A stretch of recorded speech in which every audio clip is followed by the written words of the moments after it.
crippled Me-262 drifts over the Alps, engines coughing smoke. No radio calls, no gunfire. Just the hush of winter air as gravity takes hold.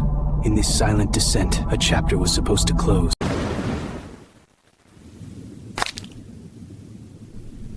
And here, it was lost for decades. Project Phoenix, locating Me-262, work number 501. Type it in there.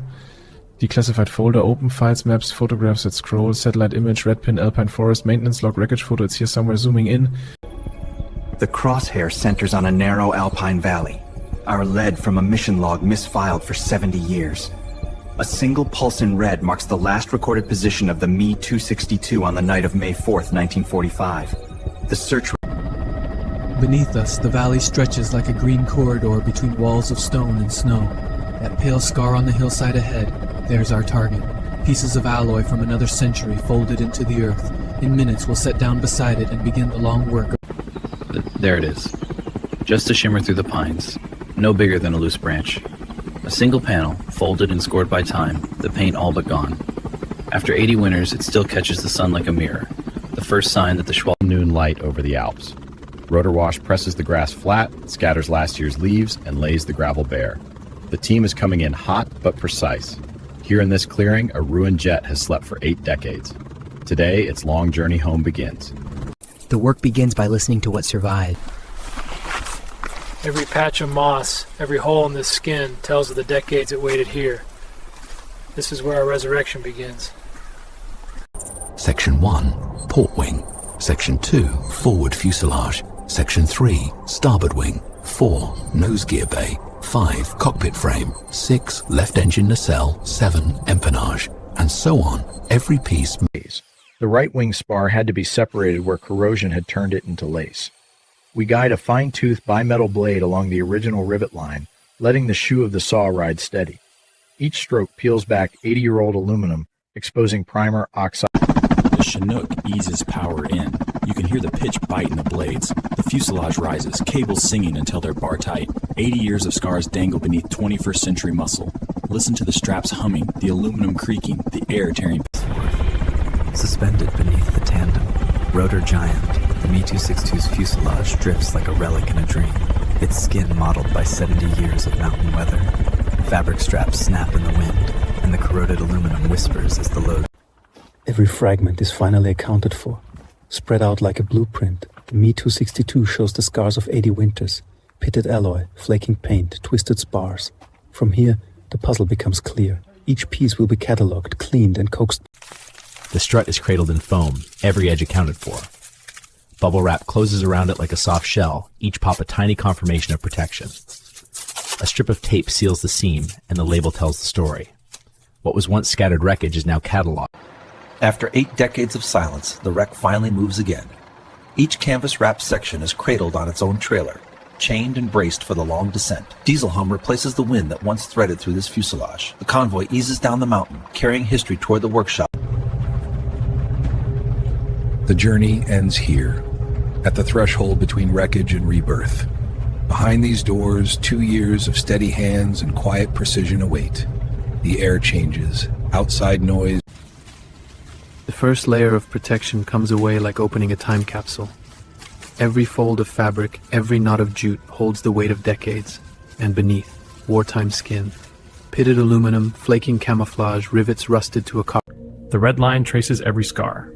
Each pass of the scanner stitches the wreck into a precise digital twin, mapping cracks and bullet strikes down to the millimeter. The software flags anything hollow or fractured in red, giving the team a living blueprint of what survives and what must be recreated.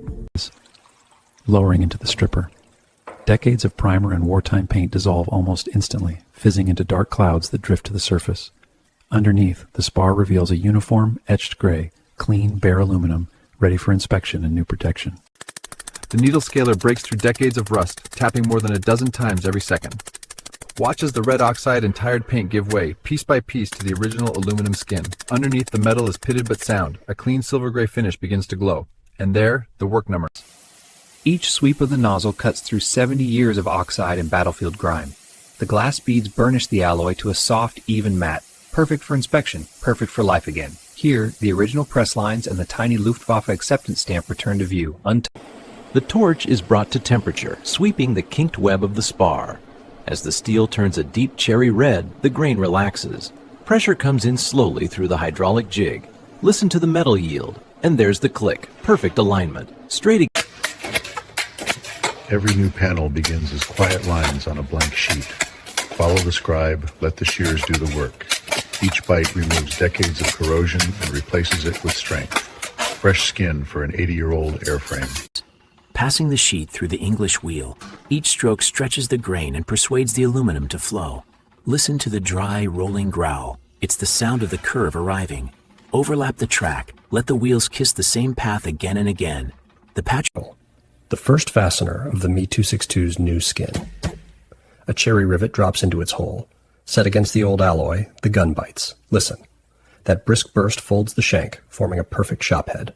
One rivet, one heartbeat, and the airframe. Every pop seals another piece of history back together. Aluminum panels, pressed flat, grip tight. Row after row, a silver spine grows down the wing. With each rivet, the Schwalbe's skin smooths and strengthens, until the frame beneath disappears. Every edge is traced, every aperture sealed. This is where bare metal becomes canvas. Mint green tape follows the rivet lines like a map, pressed down one fingertip at a time. By the time the last squeegee pass is made, the Me-262 is a sculpture ready for color. A razor-thin veil of filler goes on, just enough to level the rivets and seams. Each pass of the spreader leaves a creamy mirror behind. Once cured, the block comes out. Listen to the paper whisper as it rides the aluminum. Long, even strokes marry the new surface to the old until the joins simply disappear. The first coat of zinc chromate goes on like mist over cool metal. Each pass overlaps the last by half, building a uniform skin. Silver disappears beneath greenish yellow, and the surface starts to glow softly under the booth lights. Every later color, every...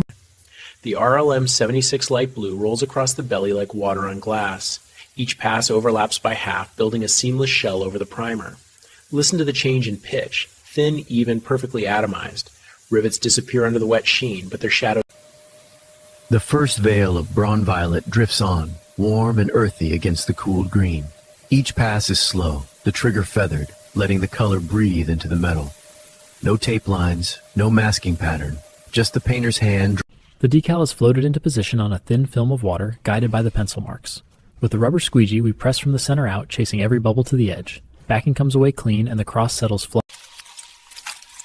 Every piece of masking is released carefully, letting the canopy glass catch the light for the first time. Paint lines, razor sharp, no bleed, no overspray. After months of preparation, it looks as though it rolled off the line in 1944. Works in perfect view. The mounting ring welcomes the flange. There, solid contact. The very last piece of the Me-262's cockpit goes on here, the Bakelite grip that a Luftwaffe pilot would have held 8 decades ago. One screw seats it to the column, and the circuit comes alive. Backlights warm the faces of original gauges. The gyro gently spins. Already engaged. Listen for the build. There it is. Fuel on. Ignition. First breath in 80 years.